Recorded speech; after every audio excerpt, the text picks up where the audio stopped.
Michel Boyan, à vous donc.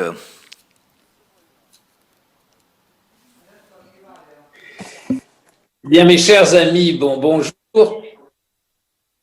Pour gagner du temps, je parlerai seulement en français. Je ne vais pas essayer de bredouiller quelques mots en italien, même si j'ai fait quelques progrès.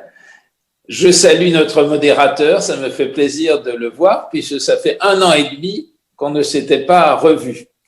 Donc, c'est une journée importante pour nous.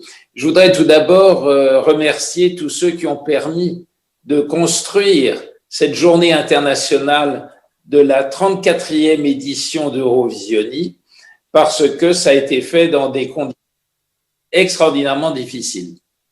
Mais ça a été fait grâce, bien sûr, à Giacomo Mazzone, le secrétaire général d'Eurovisionie, et aux gens qui travaillent à ses côtés. Ça a été fait grâce au soutien de nos partenaires traditionnels, de nos partenaires habituels, qui ont toujours été vraiment très présents à nos côtés. Je citerai bien sûr l'ambassade de France en Italie et la direction de la Villa Médicis, et puis les partenaires AGECOM, Conseil supérieur, la RAI qui accueille SAT, tous, je leur dois un très grand merci d'avoir réussi à monter quelque chose dans des circonstances aussi difficiles. La particularité, la première a été signalée par Giulio, notre modérateur, c'est que tout se passe donc hors la présence des intéressés, ce qui est triste, mais tant pis, il faut faire avec, on en a l'habitude. Moi, je passe maintenant mes journées sur Zoom, sur Skype, etc. C'est pas rigolo, mais enfin, on s'y adapte. Et l'autre particularité, c'est que nous avons été obligés de couper le 34e festival Eurovisionie en deux. La journée italienne a été séparée de la journée internationale. La journée italienne a eu lieu le 18 décembre.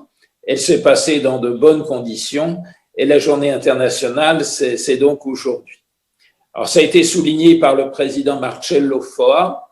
C'est vrai que nous sommes aujourd'hui dans une circonstance, dans des conditions un peu particulières, avec la politique européenne des médias qui connaît une relance assez forte, j'ai même envie de dire assez spectaculaire. C'est important.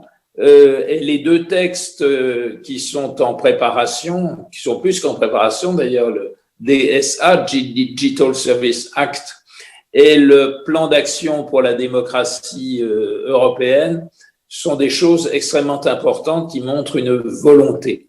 La volonté, elle existe aujourd'hui en Europe. Elle existe, elle est importante. On a été longtemps à sa recherche.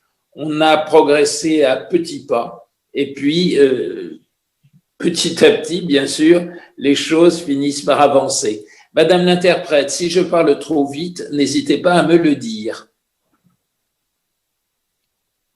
Non, elle ne répond pas, donc c'est que, ou elle est complètement découragée. Je pense que ça va. Merci, c'est adorable. Donc, la démarche d'Eurovisionie, conformément à la tradition de notre organisation, s'inscrit parfaitement dans ce contexte d'aujourd'hui, puisque depuis 34e édition, ça veut dire que depuis maintenant 34 ans, et ceci à la suite d'une initiative prise conjointement par Jean-Marie Drault lorsqu'il dirigeait la Villa Médicis et des professionnels italiens, on a décidé de bâtir un organisme qui a depuis exprimé un engagement fort, constamment, au service de l'espace audiovisuel européen. Le dénominateur commun de toutes les actions qui ont été entreprises, et on les retrouve dans ce qui se passe aujourd'hui, c'est la préservation de la diversité culturelle. Et la préservation de la diversité culturelle en Europe, elle passe notamment par le renforcement de la télévision publique. J'ai toujours dit dans toutes les fonctions que j'ai exercées que je n'opposais pas la télévision publique et la télévision privée. l'audiovisuel public et l'audiovisuel privé, mais que l'audiovisuel public joue un rôle extrêmement important dans la préservation de la diversité culturelle, dans la construction d'un espace audiovisuel européen et dans l'installation de l'audiovisuel numérique, qui est aujourd'hui l'une de nos préoccupations principales. Et nous savons aussi, les uns et les autres, quel est le rôle, quelle est la place qu'occupe l'audiovisuel public et notamment la télévision publique dans la création. Et nous sommes extrêmement vigilants dans tous les pays d'Europe et en France et en Italie en particulier à cette préservation.